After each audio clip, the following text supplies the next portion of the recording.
Exercise 6.1 है और question number 1।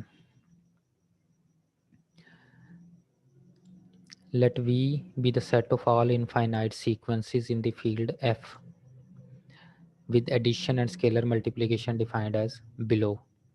अब ये सीक्वेंसेस का सेट है, इनफाइनाइट सीक्वेंसेस का। तो उस सेट को हमने V का नाम दिया है, ठीक है, जो है सीक्वेंसेस का सेट। इसमें हर तरह की सीक्वेंसेस हैं इनफाइनाइट।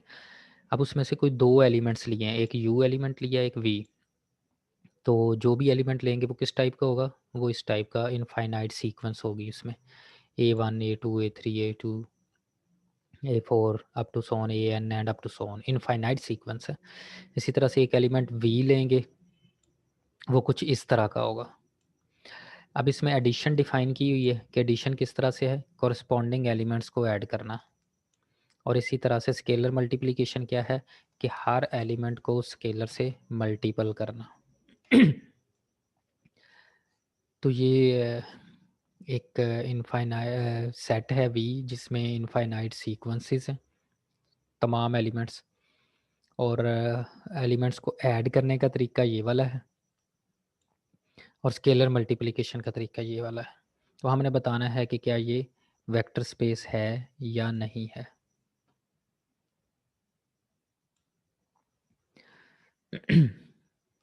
तो वेक्टर स्पेस के लिए हमें सारे के सारे एक्सियम्स चेक करना पड़ेंगे, ठीक है। तो सबसे पहले हम चेक करेंगे, first we prove that V plus is an abelian group.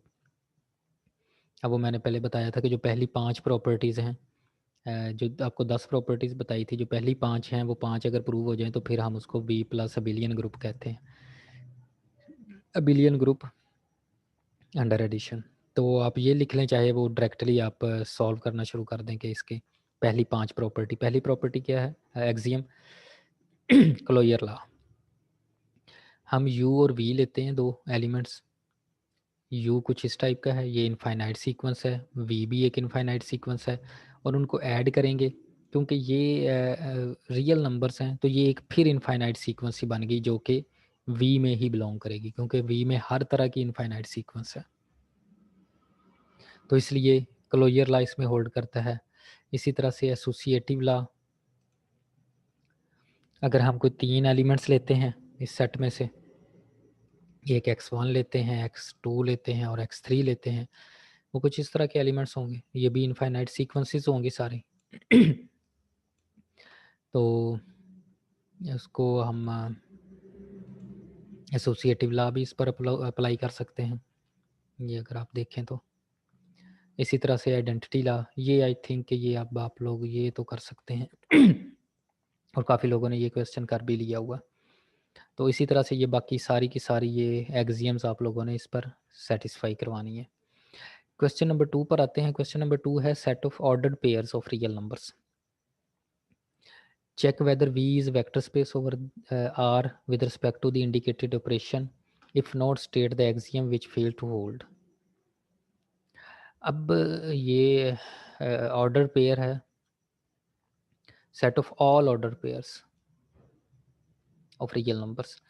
अब हमारे पास ऑपरेशन क्या है, एडिशन हमने इस तरह से करनी है, और scalar multiplication K into a b, के ए बी से K को मल्टीप्लाई कर नहीं करना। अब ये असल में डिफाइन हो चुका है, आपको एडिशन और स्केलर मल्टीप्लिकेशन डिफाइन करके बता दी गई है।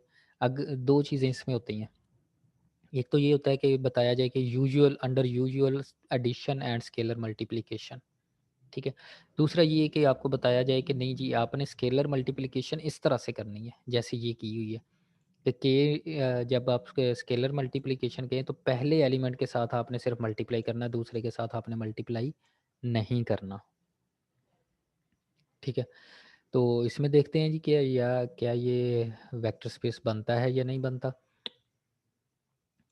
तो पहला है क्लोजर लॉ, आप एडिशन देखें तो ये भी एक ऑर्डर पेयर बनता है, तो इट मीन्स कि ये ऐड करेंगे तो आप ये एक वी में ही बिलोंग करेगा। इसी तरह से जब आप एसोसिएटिव लॉ पर आएंगे तो एसोसिएटिव लॉ भी इसमें होल्ड करेगा, ये सारा किया हुआ है। आइडेंटिटी 0 0 इसमें आइडेंटिटी है, तो ये भी होल्ड करती है। इन्वर्स लॉ भी होल्ड करता है। इसी तरह से कम्यूटेटिव लॉ भी होल्ड करता है। फिर स्केलर मल्टीप्लिकेशंस हैं। स्केलर मल्टीप्लिकेशंस जब आप देखेंगे कि ये पहली स्केलर मल्टीप्लिकेशन क्या है, a इंटू वी वन, तो a1 इंटू b1, तो ये तो v को बिलोंग करेगा, ऑर्डर पेयर ही बनता है किसी भी रियल नंबर का। वी प्रूव दैट, ये भी प्रूव हो गया। ठीक है। अब जो ये वाली कंडीशन है ना, a plus b into x one is equal to a x one plus b x one, जब ये हम करेंगे तो फिर ये चीज़ प्रूव नहीं हो रही, ये डिफरेंट आती है। ये कंडीशन सेटिस्फाई, अब एक कंडीशन इसमें सेटिस्फाई नहीं होती, so V is not a vector space over R, तो वी इसका वेक्टर स्पेस नहीं होगा।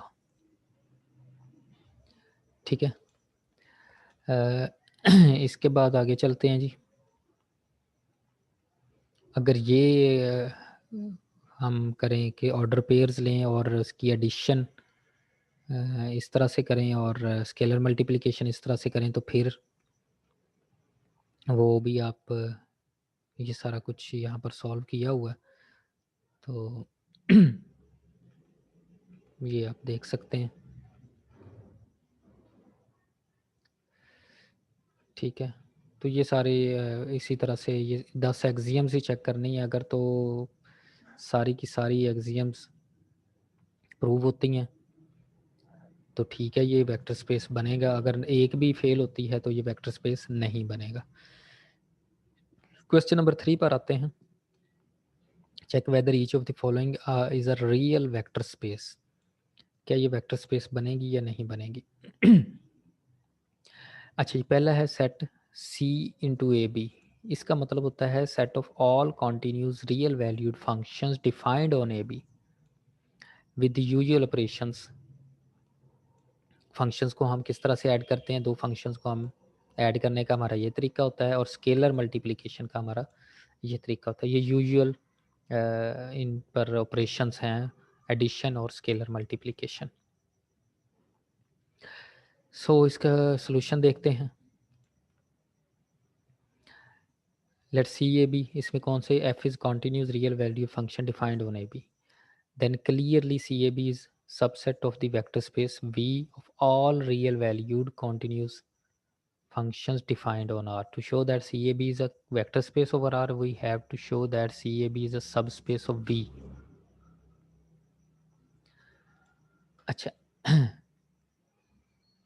V of all real valued continuous functions defined on R,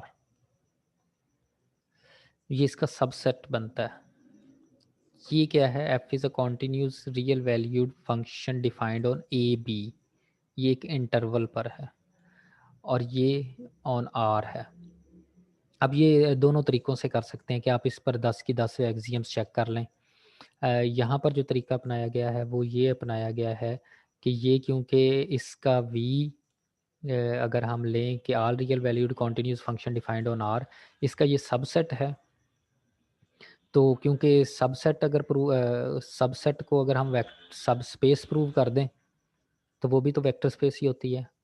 वो आसान इसलिए होता है कि सब स्पेस जो होता है, सब स्पेस को प्रूव करने के लिए हमारे पास दो ही एक्सियम्स हैं।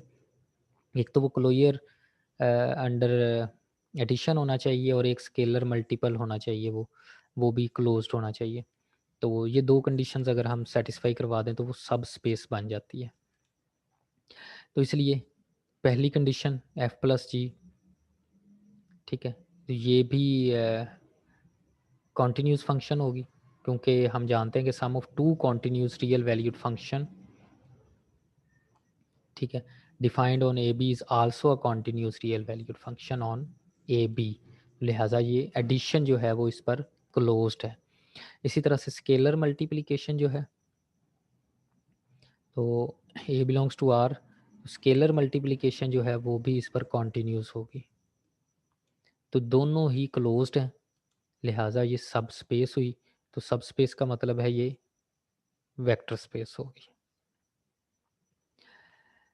ठीक है।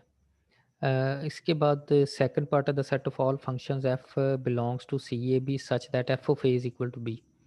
अब तमाम ऐसे फंक्शन जो f of a is equal to f of b ये कंडीशन सेटिस्फाई करते हों। अब वो बताने हैं कि क्या ये फंक्शंस जो हैं वो वेक्टर स्पेस होंगे या नहीं होंगे। ठीक है। अब क्लियरली ये भी सबसेट है इसका, सी ए बी का सबसेट है। ठीक है, क्योंकि f belongs to C a b R, इसमें वो एलिमेंट्स हैं जो f of a is equal to f of b के हैं। तो हम देख लेते हैं कि क्या ये दो कंडीशंस वही सेटिस्फाई करते हैं या नहीं करते। तो दो फंक्शंस लें, f of a is equal to f of b and g of a is equal to g of b. तो चेक करें जी ये क्या बनता है। एफ प्लस जी इसके इक्वल है, तो f of b plus g of b, तो ये क्लोज्ड हो गया जी अंडर एडिशन। ठीक है। इसी तरह से जब स्केलर मल्टीप्लिकेशन लेंगे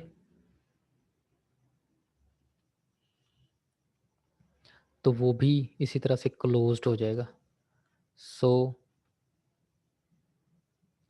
सी a B is a subspace of C a b. ठीक है, सी डैश ए बी, तो ये इसके सब स्पेस बन जाएगी। तो सब स्पेस का मतलब है कि ये वेक्टर स्पेस होगी। इसी तरह से नेक्स्ट अगर हम देखें तो थर्ड पार्ट है the set of all solutions of the differential equation. ये एक डिफरेंशियल इक्वेशन दी हुई है, इसके सॉल्यूशंस का हमने बताना है कि क्या ये सब सेट बनता है या नहीं। अब पहले तो ये late W be the set of all solutions of the given differential equation, then V is a subset of vector space V of all real functions defined on R। पहली बात तो ये कि ये all real functions defined on R, to show that W is a vector space over R we have to show that W is a subspace of V over R। हमने ये check करना है कि क्या ये सब स्पेस है इसकी, अगर सब स्पेस होगी तो ये वेक्टर स्पेस भी हो जाएगी।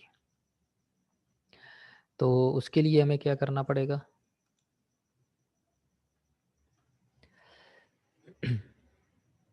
ये है differential equation D square F over D x square.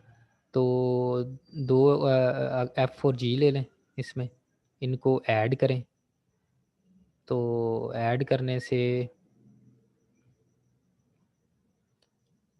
ठीक है ये क्या बनता है जी, ये भी ज़ीरो के इक्वल, ये भी ज़ीरो के इक्वल, तो इसका मतलब एडिशन जो है वो इसकी क्लोज्ड है। देखिए ना, ये भी इक्वल टू ज़ीरो आ गया, असल में ये चीज़ थी ना, ये इक्वल टू ज़ीरो, ये भी इक्वल टू ज़ीरो। जब इनको ऐड किया, ठीक है, ये एडिशन की हुई है, तो ये भी इक्वल टू ज़ीरो आ गई, तो इट मीन्स ये क्लोज्ड अंडर एडिशन है। ठीक है, hence a f plus b g belongs to W, so the subspace, ये सब स्पेस होगी। ठीक है, तो ये कंडीशन सेटिस्फाई करेगी, लिहाजा ये सब स्पेस बनेगी। इसी तरह से the set of all 2 by 2 real matrices of the form A11B, तो क्या ये वेक्टर स्पेस बनेगी। अब ये सब स्पेस है किस चीज़ की, ऑल 2 by 2 मैट्रिसेस की। ठीक है, तो V हैज़, अगर हम इसको देखें कि क्या ये वेक्टर स्पेस है, तो the set V has no addition identity, इसमें आइडेंटिटी नहीं होगी क्योंकि A11B है, तो ये 0 0 0 इसमें नहीं होगा। ये वाला सेट 0 0 0 0 ये सेट इसमें बिलोंग नहीं करेगा। तो जब ये बिलोंग नहीं करेगा तो इट मीन्स कि ये वेक्टर स्पेस ही नहीं होगी। ठीक है। क्वेश्चन नंबर 4 है check whether each of the following statements is a subspace of the identical vector space Q the set of rational numbers in R। क्या Q वेक्टर इसका subspace है, तो ये आपने वही दो एक्सियम्स ही check करनी है। ठीक है, तो अभी हम देख लेते हैं कि क्या ये इसका सब स्पेस बनेगा कि नहीं। To the set of rational numbers in R. अब देखिए a b belongs to R, Q1 Q2 belongs to Q। Addition check करें जी। तो A Q1 plus B Q2 may not be a rational number. अब rational और irrational number की बात आ रही है। अगर कोई रेशनल नंबर है, हम इसकी कोई सिंपल एग्जांपल ले लेते हैं कि आप कोई रेशनल नंबर लें 2, ठीक है, जो कि हम बिलोंग करता है रेशनल नंबर से, ठीक है। आपने स्केलर लेना है रियल नंबर से, तो रियल नंबर से आप कोई भी स्केलर ले सकते हैं, वो आप 2 अंडर रूट भी ले सकते हैं, ये भी रियल नंबर है। इसको जब आप इससे मल्टीप्लाई करेंगे ना 2 से, तो वो इरेशनल नंबर बनेगा, रेशनल नंबर नहीं बनेगा। तो इट मीन्स कि ये क्लोज्ड अंडर एडिशन नहीं है, ऐड करेंगे जब इसको, ठीक है, या स्केलर मल्टीपल के लिहाज से ये क्लोज्ड नहीं है। यानी कि जब आप इसको 2 अंडर रूट 2 × 2 अंडर रूट कर लें, तो ये इसको बिलोंग नहीं करेगा, does not belong to Q, तो ये रेशनल नंबर नहीं बनेगा। तो इट मीन्स कि ये सब स्पेस नहीं होगा, Q is not a subspace of are. ठीक है। इसी तरह से आगे आल 2 × 2 नॉन सिंगुलर रियल मैट्रिसेस। तो नॉन सिंगुलर का मतलब है, सिंगुलर कौन से होते हैं मैट्रिसेस, जिनका डिटर्मिनेंट ज़ीरो आए। तो वो तमाम डिटर्मिनेंट्स जिनका वो तमाम मैट्रिसेस 2 × 2 मैट्रिसेस जिनका डिटर्मिनेंट ज़ीरो ना आए, उनका एक सेट। तो उसमें ज़ीरो ज़ीरो फिर शामिल नहीं होगा, क्योंकि इसका डिटर्मिनेंट ज़ीरो ज़ीरो तो होना चाहिए, identity addition and additive identity तो होनी चाहिए। तो जब एडिटिव आइडेंटिटी ही नहीं होगी, ठीक है, तो फिर वो सब स्पेस या वेक्टर स्पेस कैसे बन सकता है, कभी भी नहीं बन सकता। So is not a vector space over are.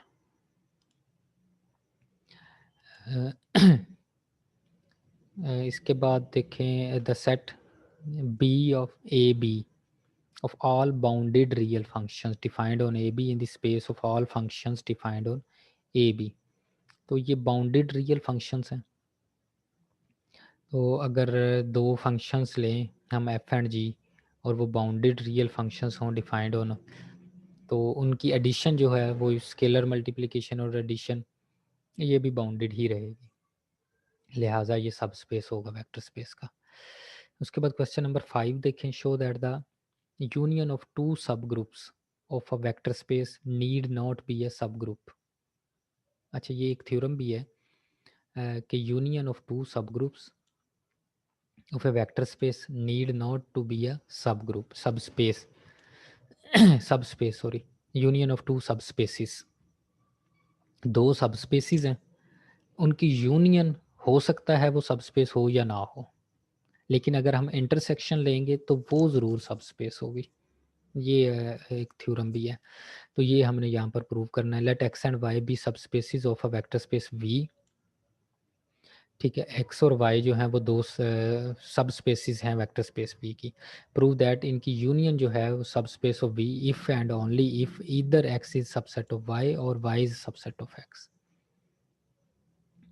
कैसे होगी कि एक्स और एक्स यूनियन वाई जो है वो सब स्पेस ऑफ वी उस वक्त होगी जब एक्स सबसेट ऑफ वाई का होगा या फिर वाई सबसेट ऑफ एक्स का होगा, या एक दूसरे के सबसेट होंगे तो फिर वो सब स्पेस बनेगी, वरना नहीं।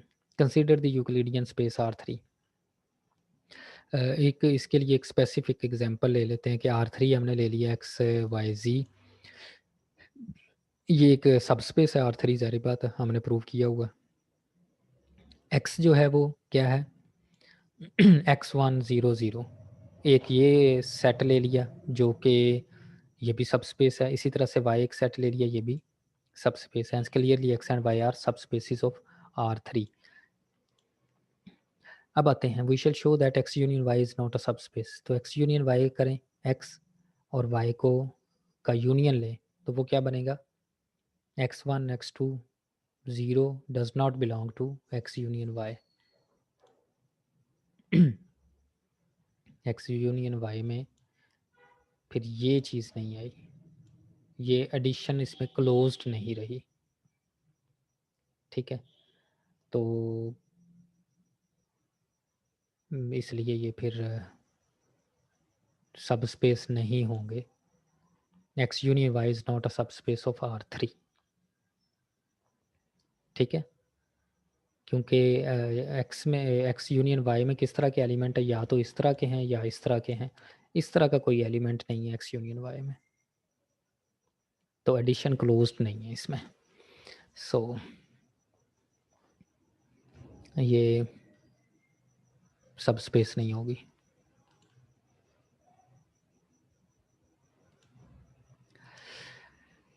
नेक्स्ट है suppose x union y is a subspace of V and suppose neither x is subset of y nor y is subset of x। अब सपोज करते हैं कि या ना तो x सबसेट है y का और ना ही y सबसेट है x का, then there are elements x and y such that x belongs to x but x does not belong to y। क्योंकि वो सबसेट ना होने का क्या मतलब है कि एक x x में बिलोंग करेगा लेकिन वो y में नहीं होगा। इस तरह से अगर y कैपिटल Y को बिलोंग करता है तो वो x में नहीं होगा। So x y belongs to x union y, x और y दोनों यूनियन में तो होंगे फिर।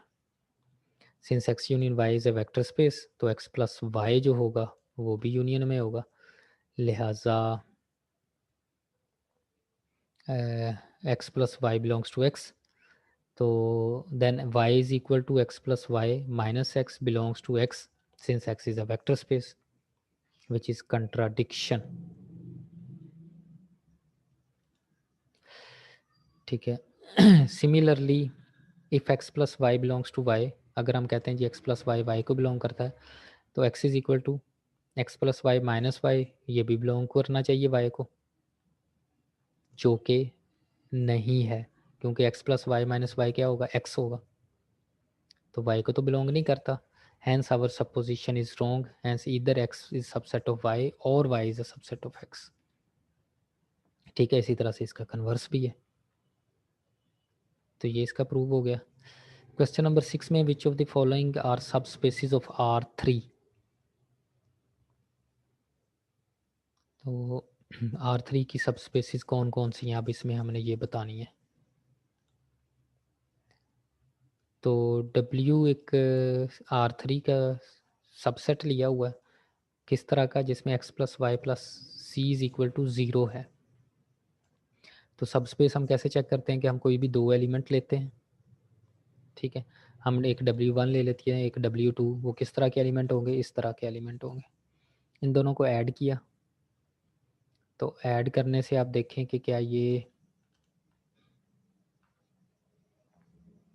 x1 प्लस y1 ये 0 बन गए, तो इसका मतलब है ये बिलोंग करेगा W को। इसी तरह से इसकी अगर हम स्केलर मल्टीप्लिकेशन देखें तो वो भी बिलोंग कर रही है, तो इट मीन्स कि ये सब स्पेस ऑफ R3 है,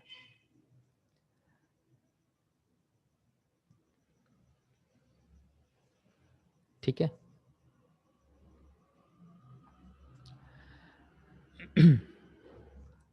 इसी तरह से ये सारे आप इसको देख लें, ये एक्स वाई जी बिलोंग जो है सेट है R3 का एक सबसेट, उसमें कंडीशन ये दी हुई है कि x is greater than equal to 0। तो दो एलिमेंट लें आप, W1 W2 लिया, जिसमें x1 greater than equal to 0 और x2 greater than equal to 0। जारी बात है, पहले पहले नंबर इसमें कंडीशन दी हुई है कि जो पहला नंबर है वो ग्रेटर देन 0 होगा या ग्रेटर देन इक्वल टू 0 होगा। तो इसको आप ऐड करें,